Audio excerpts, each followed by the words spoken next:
Good morning, all of you. Now we are doing economics chapter number two. Chapter number two, that is people as resource. And in this chapter, we have already discussed about that is importance of education. Now we'll tell you something about Sarva Shiksha Abhiyan, that is a program introduced by government to strengthen the primary school system. The scheme of Sarva Shiksha Abhiyan, which was started in 2001. And according to this program, all the children 6 to 14 years age are expected to complete 8 years of schooling by 2010.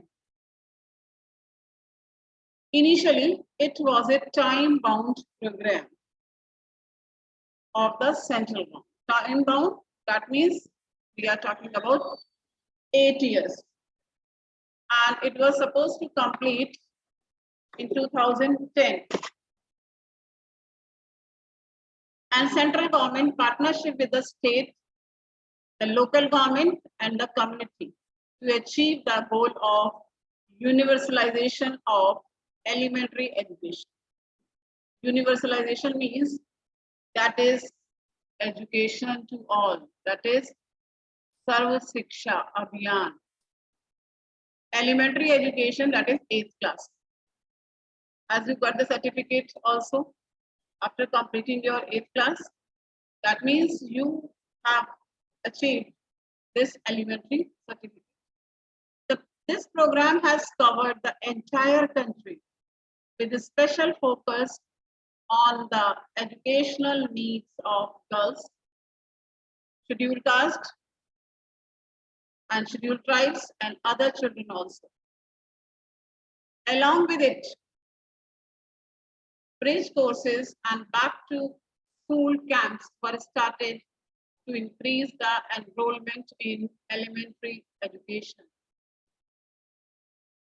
And not only this, the midday meal scheme has been implemented to encourage attendance and retention of children, as well as to improve their nutritional status. So the main program was pioneered by Atal Bihari Vajpayee. And right to education, I think you must be aware about this right also. Sarva Shiksha Abhiyan, right to education, that means education for all.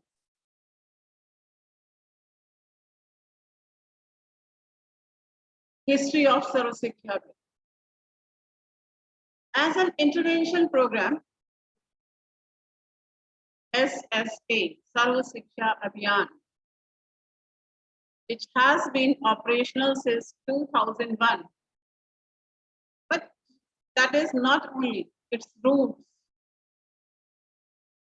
go back to 1993 to 1994, when the district primary education program was launched with the aim of achieving the objective of universal, that means for all, primary education. And district primary education program over several phases and covered 272 districts in 18 states of the country.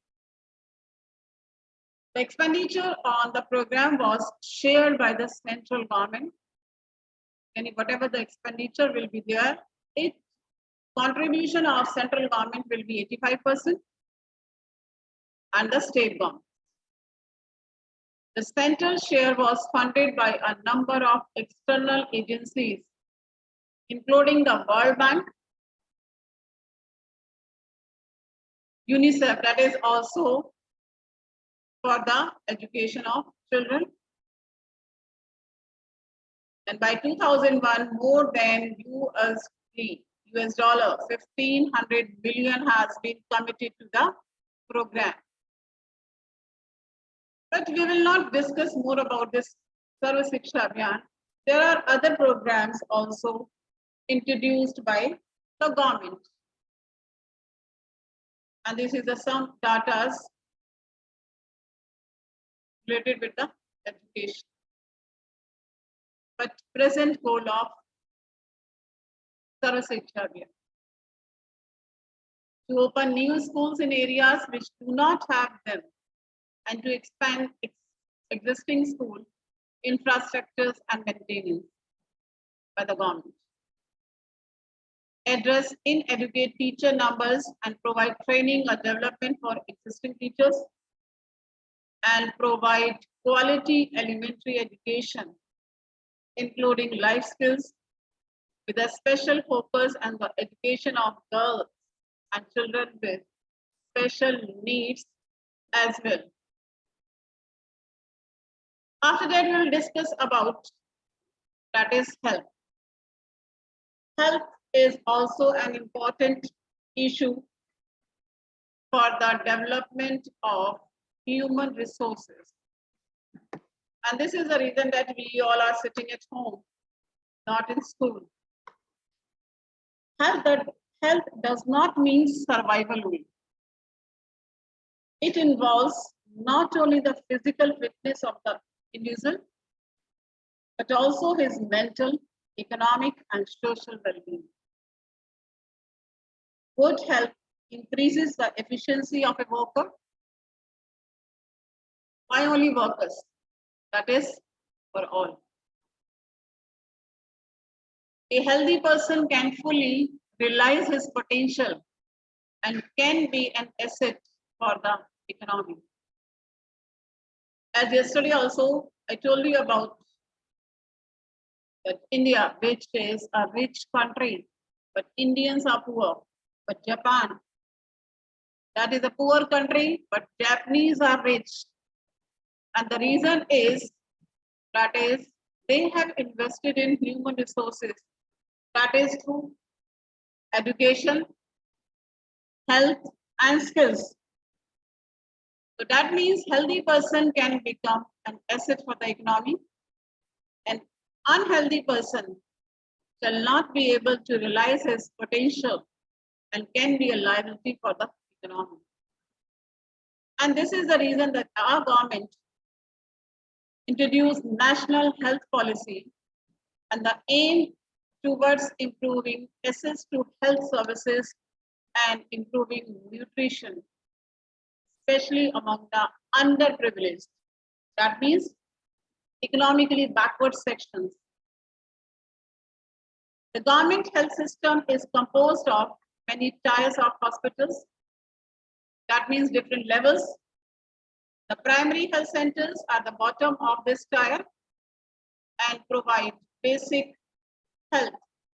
And after that, community health centers, that is bigger, tehsils or block level towns. District hospitals are at the district level. And after that, medical colleges are present in major cities. The doctors of all specialties are present. But still, the reach of healthcare services is still too little. But if we will see IMF, that is infant mortality rate. Do you know what does it mean? Infant mortality rate means death of children below 1 year of age. It reduced, but still, as compared to other countries, it is very high. Life expectancy, that means average life of a person. If we will see after independence these data and compare in today's reference, that still it's shown some improvement, but still there is a long way for this to achieve education and health.